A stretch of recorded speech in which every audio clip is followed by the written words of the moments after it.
Have you ever pulled a champion inside Raid Shadow Legends? You looked at their kit and you're like, hey, they're kind of good. You know, I might use them at some point, but I probably won't. And then, like, a champion training event comes around, or, you know, you're farming campaign a bunch, or whatever you might be doing where you need your champion slots, right? Lord knows, you know, I'm, I'm full up.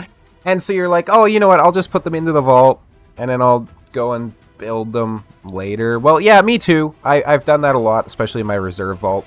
I have a lot of champions in here that I'm probably just never going to build. But that being said, I pulled one out recently. I pulled out a champion inside the game, and I built them, and it was one of the best things I have done ever, possibly, in the last, like, couple days at least. We're going to be talking about a champion who had a lot of love thrown his way off the start, but then kind of fell off quickly in terms of people talking about him. That's Archbishop Pinthroy.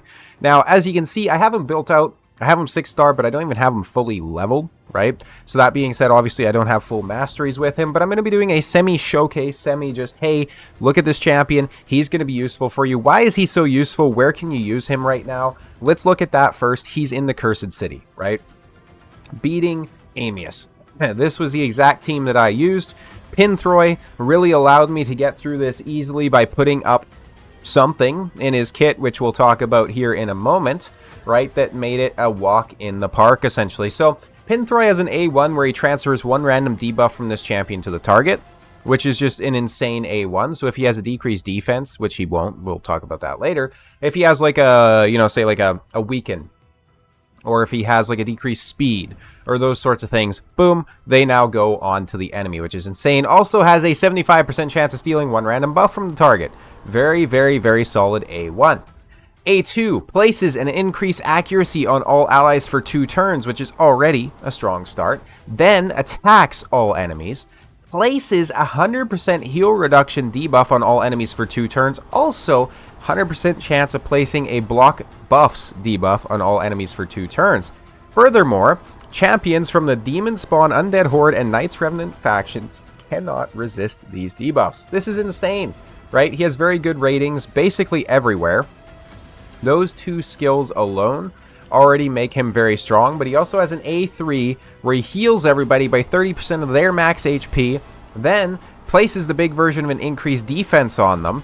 If 4 or more allies are alive, also places a shield on each ally equal to 30% of their max HP. Now, the only downside about this is it's their max HP and not his max HP, because he has 20k base HP. It'd be very nice if it scaled off his. And he has a passive, Splendor. Remove all decreased defense and weaken debuffs from this champion at the start of each turn. You know, you're not putting decreased defense on me. You're not putting weaken on me. Screw you, right? Very, very cool. And then finally, an ally accuracy in all battles by 50. Now, I don't know if it's just me, but this guy very much reminds me of Mosgus from Berserk. If anybody gets that reference, let me know down in the comments. Would love to hear from some fellow Berserk fans, right? Very much reminds me of Mosgus, same as like Kratos in Watcher of Realms, right? Very much that same kind of vibe going on. But this kit is very strong, and he has a base speed of 101 as well, which is pretty crazy. So that being said, let's go ahead and take a look at the build. So these are the stats that we have rocking here. 49,000 on the HP, 2,500 on the defense. Definitely a little bit low on both survivability metrics, but it is what it is. 461 on the accuracy. So with the 50% increase accuracy, this guy's going to be well up over like almost 700 accuracy, right? Which is very, very strong. And then if you're running him in Hydra, which is probably one of his best areas, this is how the stats are going to look, right? So let's go no area selected. He's got 281 on the speed. A little bit of resistance, didn't really build for it. I didn't focus on crit rate or crit damage, obviously, but he's just got a very solid build. In terms of the gear, this is what we have on him. So as I always say, it's obviously not min-maxed gear. You could do far better on this, right? Like he has a resistance chest plate just because it gave him a decent amount of accuracy as well as the speed. For masteries, what you're going to be doing here is you're going to be coming down on the accuracy tree, probably to Eagle Eye. You could also do War Master if you just want some extra damage out of him in longer runs, like Hydra or something like that, right? For accessories, This is the gear that I have on him, so nothing too crazy. In terms of gear sets, what are you building him with? Well, you're going to be building him with speed, obviously, because you want him to go fast. So your perception, speed, any sort of supersonic sets, those sorts of things, as well as divine speed are obviously going to be solid ways to go with him.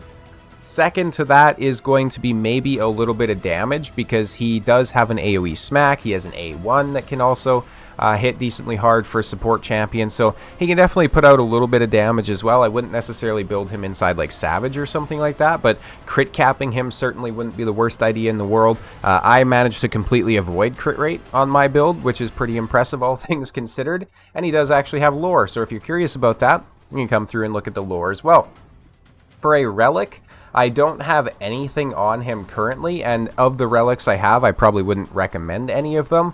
Basically, just anything that's going to increase his, his heals. So, for example, Journal of Necrodos could go on him if you have enough journals, but I'd probably recommend just using them somewhere else. I don't have him fully booked. His A3 is not fully booked, but his A2, which is the most important version, is definitely booked.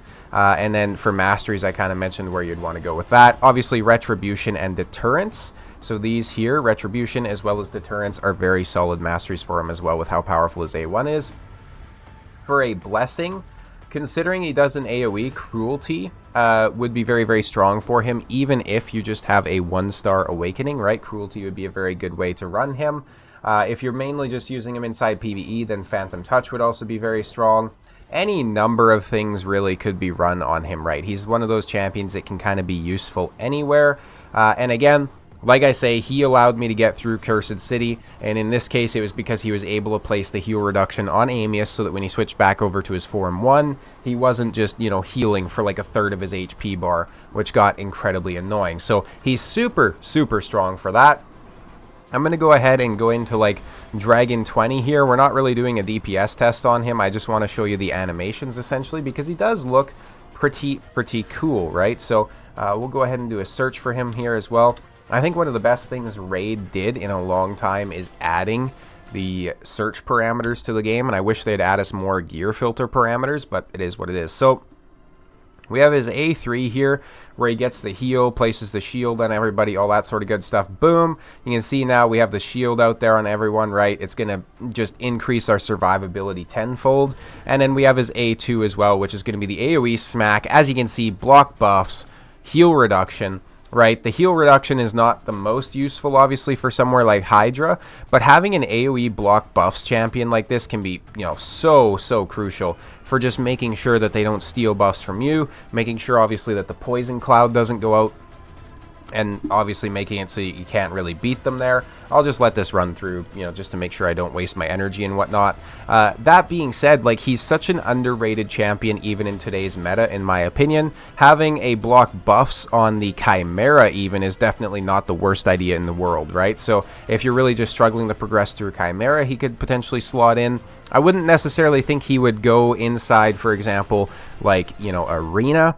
He's not really a PvP-oriented champion. If his A2 did something where it was like buff stealing, or, something along those lines, it'd be very strong. You can see he passively removed the weaken from the dragon there too, which is incredible.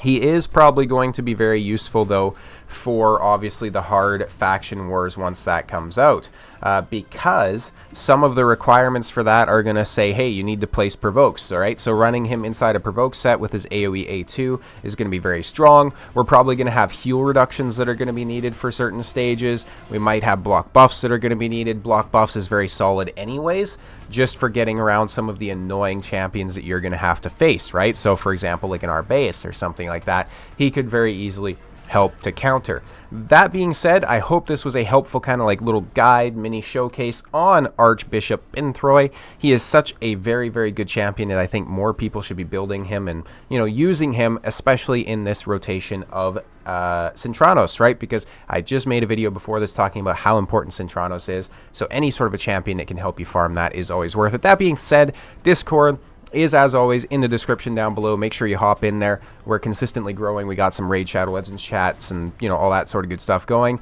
Thank you guys all so much for watching.